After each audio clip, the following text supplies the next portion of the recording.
In 1991, Felix Gonzallez-Torrez had an exhibition at the Andrea Rosen Gallery.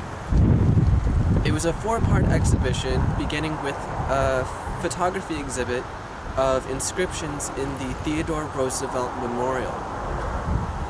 These were pictures of words such as historian, humanist, naturalist, patriot, ranchman, scholar.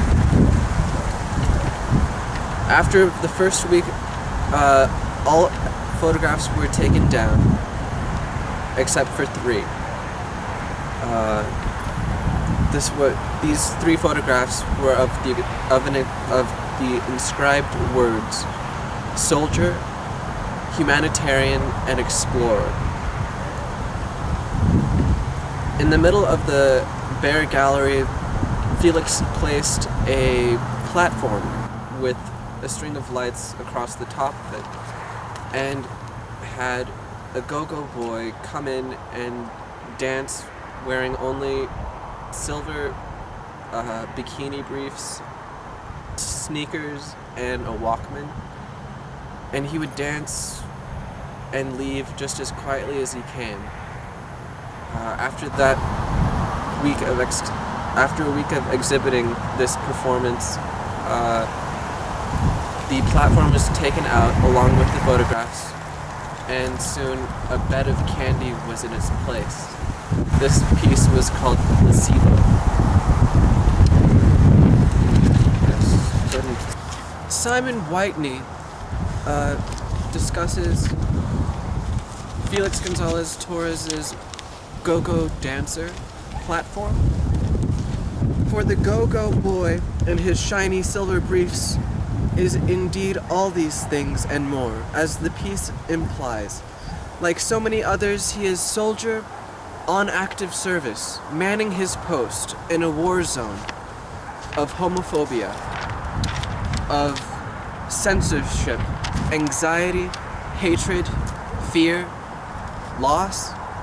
He is a humanitarian in his ordinary, unremarked, everyday relation to the epidemic as it affects himself, his friends, and complete strangers, and in his instance, that he is perfectly entitled to his own sexuality, just as anyone else is entitled to theirs.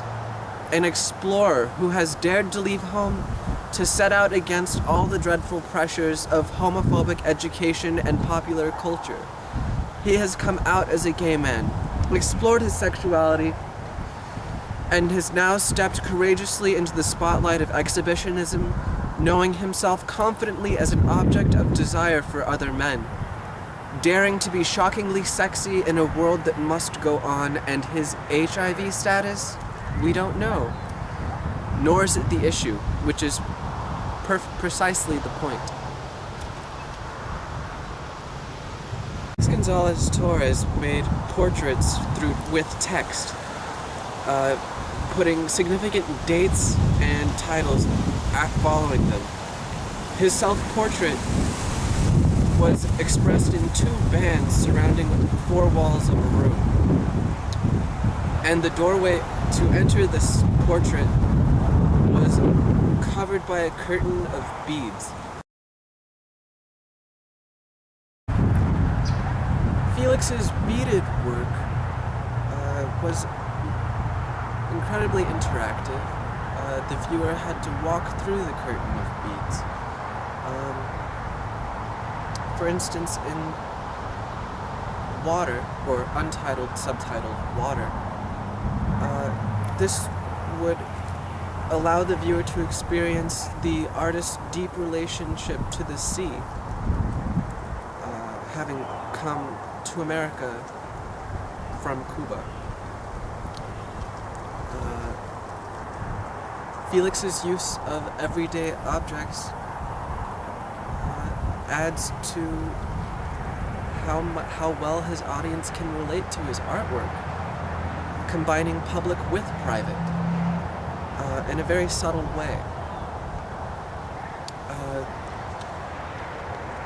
The reasons why these curtains are so familiar to Gonzallez-Torrez is because these curtains were in bars or teenagers' bedrooms in Cuba. Like, this is a timeless metaphor for experiences shared by Felix with his beloved Ross, expressed through a sort of erotic poetry. I think this is really important because as Hispanic artists, we're supposed to be very crazy, colorful, extremely colorful. We're supposed to feel, not think. Brecht says to keep distance, to allow the viewer, the public, time to reflect and think. When you get out of the theater, you should not have had a catharsis. You should have had a thinking experience. More than anything, break the pleasure of representation, the pleasure of the flawless narrative. This is not life. This is just a theater piece. I like that a lot. This is not life. This is just an art form. I want you, the viewer, to be intellectually challenged, moved, and informed. Felix Gonzallez-Torrez.